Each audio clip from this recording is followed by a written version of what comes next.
Hi guys, welcome back. I hope you all are doing super great. So last video में हमने एक local module बनाया था। ठीक है, लोकल मॉड्यूल बनाया था, उसको एक्सपोर्ट किया था एंड देन उसको इंपोर्ट किया था एक दूसरी फाइल में, उसको रीयूज़ किया था। ठीक है, तो बेसिकली लास्ट वीडियो में हमने एक्सपोर्ट इंपोर्ट भी सीखा। अब ये जो नोट है उसमें एक्सपोर्ट इंपोर्ट करने के काफ़ी सारे तरीके हो सकते हैं, काफ़ी सारी अलग टेक्निक्स हो सकती हैं। आप यदि हो सकता है इस प्लेलिस्ट के अलावा कोई दूसरी प्लेलिस्ट देखें या आप किसी वेबसाइट से पढ़ें, आप किसी कंपनी के प्रोजेक्ट में काम कर रहे हो, तो हो सकता है कि वहाँ पर जो एक्सपोर्ट इंपोर्ट है वो किसी और तरीके से किया गया हो। एंड उस टाइम पे आई डोंट वांट कि आप लोग कंफ्यूज हो कि भाई ये क्या नई चीज़ है। सो आज इस वीडियो में हम कुछ डिफरेंट टेक्निक्स देखेंगे एक्सपोर्ट इंपोर्ट की नोट जेएस में। सो हमने एक टेक्निक तो लास्ट वीडियो में देख ली थी। हमने क्या किया था, इस सम फंक्शन को एक्सपोर्ट किया था मॉड्यूल डॉट एक्सपोर्ट्स की हेल्प से एंड देन रिक्वायर फंक्शन की हेल्प से हमने इसको यहाँ पर इंपोर्ट किया था। अब दूसरा तरीका क्या हो सकता है, हमने क्या किया है मॉड्यूल डॉट एक्सपोर्ट्स में इस सम फंक्शन को ही असाइन किया है। सो इसको यहाँ पर असाइन करने से बेटर हम क्या कर सकते हैं, एक एक्स्ट्रा लाइन लिखने से बेटर मैं इसको यहाँ से कट कर देती हूँ। ठीक है, मॉड्यूल डॉट एक्सपोर्ट को कट कर देती हूँ एंड ये वाली लाइन यहाँ से हटा देती हूँ। एंड अब मैं क्या कर सकती हूँ, सम की जगह लिख सकती हूँ module dot exports equals to directly ये। ठीक है, अब ये मॉड्यूल डॉट एक्सपोर्ट्स क्या कर रहा है, इस फंक्शन को रिटर्न कर रहा है। अगर हम इसे रन करें तो आप देखो अभी भी मुझे सेम आउटपुट मिल रहा है, तो आउटपुट में कोई चेंजेस नहीं है।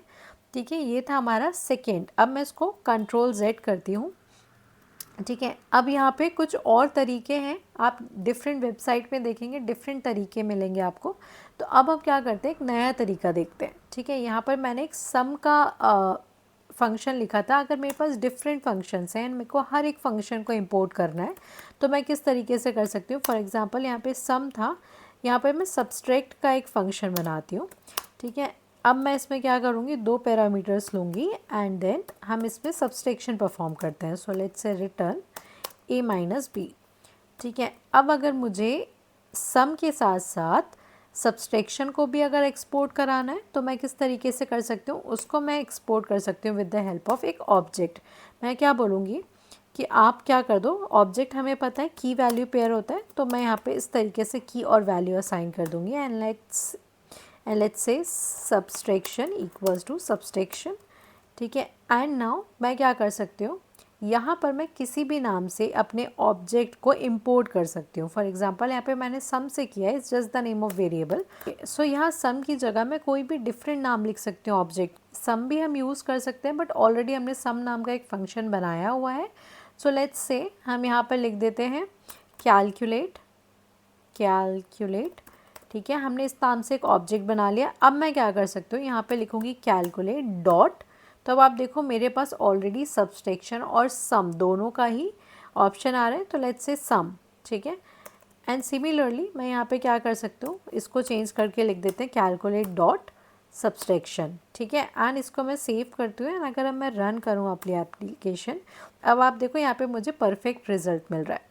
ठीक है, अब एक और चीज़ है, अगर मेरी की और वैल्यू दोनों ही सेम है तो मैं क्या कर सकती हूँ, यहाँ पे इस तरीके से भी लिख सकती हूँ सम कमा सब्सट्रैक्शन। ठीक है, एंड अभी भी अगर मैं रन करूँ तो अब आप देखो अभी भी मुझे परफेक्ट रिजल्ट मिल रहा है। अब हमें पता है कि जावास्क्रिप्ट में हमारे पास एक कॉन्सेप्ट है डीस्ट्रक्चरिंग का, जो कि हमें ES6 में मिला था, ECMAScript 6 में इंट्रोड्यूस हुआ था। तो डीस्ट्रक्चरिंग से हम क्या कर सकते हैं, उससे हम क्या कर सकते हैं, अपने ऑब्जेक्ट को डीस्ट्रक्चर कर सकते हैं। सो लेट्स से मैं यहाँ पे लिख देती हूँ कॉन्स्ट। ठीक है, एंड मैं लिख देती हूँ सम एंड सब्सट्रैक्शन। ठीक है, इक्वल्स टू कैलकुलेट। ठीक है, हमने क्या किया, इस कैलकुलेट में जो भी वैल्यू है क्या है, सम एंड सब्सट्रैक्शन, उसको हमने डीस्ट्रक्चर कर लिया। And now I don't have to write calculate dot. अब मैं क्या कर सकती हूँ, डायरेक्टली सम और सब्सट्रैक्शन यूज़ कर सकते हैं। मुझे वापस से कैलकुलेट डॉट सम, कैलकुलेट डॉट सब्सट्रैक्ट ऐसा लिखने की ज़रूरत नहीं है। अगर अब मैं इसको रन करूँ तो अब आप देखो यहाँ पर ये मेरा परफेक्टली अभी भी काम कर रहा है। अब देखो यहाँ पर हम क्या कर रहे हैं, एक्स्ट्रा एक मॉड्यूल डॉट एक्सपोर्ट्स लिख रहे हैं एंड देन अगेन उसमें क्या कर रहे हैं, वैल्यू असाइन कर रहे हैं ऑब्जेक्ट में। तो उसकी जगह मैं क्या कर सकती हूँ, मैं सिंपली यहाँ पर मॉड्यूल डॉट एक्सपोर्ट्स को कॉपी करती हूँ, ठीक है। एंड देन मैं क्या कर सकती हूँ, यहाँ पर लिख सकती हूँ मॉड्यूल डॉट एक्सपोर्ट्स डॉट सम। अगर मैं यहाँ पर एक्सपोर्ट्स के लिए एक ऑब्जेक्ट बना के वैल्यू असाइन करूँ, या फिर मैं डायरेक्टली यहाँ पर असाइन कर दूँ export dot sum equals to this, तो बात हमारी इक्वल ही होती है। तो यहाँ पर भी मैं लिख सकती हूँ modules dot export dot subtraction, ठीक है। एंड मैं यहाँ से इन वैल्यूज़ को हटा सकती हूँ, ठीक है। इसको मैं सेव करती हूँ and now let's run our application. So अब आप देखो अभी भी मुझे सेम रिजल्ट मिल रहा है। सो मेजरली हमने सारे तरीके डिस्कस कर लिए, बस एक तरीका और है जो हो सकता है आप लोगों को देखने मिले कि मॉड्यूल लिखना हमारे लिए कोई कंपलसरी नहीं है। हम चाहें तो मॉड्यूल जो कीवर्ड है उसको यहाँ से रिमूव कर सकते हैं एंड हम सिंपली लिख सकते हैं export dot sum, export dot subtract and directly ये भी हमारा सेम वर्क करेगा, ठीक है। एंड देन हम इसको यहाँ पर सेम रिक्वायर फंक्शन की हेल्प से इंपोर्ट कर सकते हैं, ठीक है। एंड अगर मैं इसको रन करूँ तो भी हमें सेम आउटपुट मिल रहा है, सही आउटपुट मिल रहा है, ठीक है। तो इन सारे तरीक़ों में जो कंक्लूजन है वो आप लोगों को याद रखना है कि भाई देखो एक्सपोर्ट करने के हमारे पास बहुत सारे तरीके हैं। हम सिंपल एक्सपोर्ट कीवर्ड का यूज़ कर सकते हैं, हम चाहें तो मॉड्यूल डॉट एक्सपोर्ट का यूज़ कर सकते हैं, जो कि मैं बोलूँगी आप लोगों को हमेशा करना चाहिए। मॉड्यूल डॉट एक्सपोर्ट का ही आप हमेशा यूज़ करें। एंड देन हम चाहें तो इस एक्सपोर्ट में डायरेक्टली फंक्शंस जो भी हमें एक्सपोर्ट कराना है उसको लिख सकते हैं, या फिर हम क्या कर सकते हैं अलग से एक मॉड्यूल डॉट एक्सपोर्ट की लाइन लिखें, कोड लिखें एंड उसमें एक अलग से ऑब्जेक्ट बना के जो जो भी फंक्शंस हमें परफॉर्म करना है उसको एज अ की वैल्यू पेयर पास कर दें। अब इंपोर्ट करने का हमारे पास एक ही तरीका है with the help of require, ठीक है। तो ये हमारे लिए ईजी हो जाता है। एक्चुअली हमारे पास एक और तरीका है, रिक्वायर हम यूज़ करते हैं with the help of common JS module. अगर हम चाहें तो ईएस मॉड्यूल के हेल्प से हम बाय डिफ़ॉल्ट इस तरीके से भी देखो इस तरीके से भी इंपोर्ट कर सकते हैं, बट हम इस इंपोर्ट को बाद में समझेंगे because I don't think so अभी हमारे ये काम का है, ठीक है। तो आप अभी फोकस करो रिक्वायर फंक्शन पे। रिक्वायर फंक्शन की हेल्प से हम सिंपली क्या कर सकते हैं, अपने मॉड्यूल को इंपोर्ट कर सकते हैं।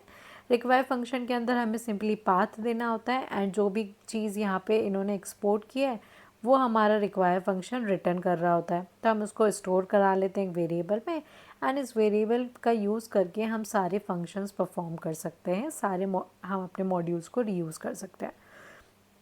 तो ये थी कुछ टेक्निक्स इंपोर्ट एक्सपोर्ट की Node.js में एंड आई रियली होप आप लोगों को समझ आया होगा। So I guess that is all for this video guys. मिलते हैं नेक्स्ट वीडियो में, बट बिफोर लिविंग यदि आप इस चैनल पर नए हैं तो please subscribe to this channel and also यदि आप इस चैनल से थोड़ा भी कुछ सीख रहे हैं तो please like the video and also comment your genuine feedback. Thank you guys for watching.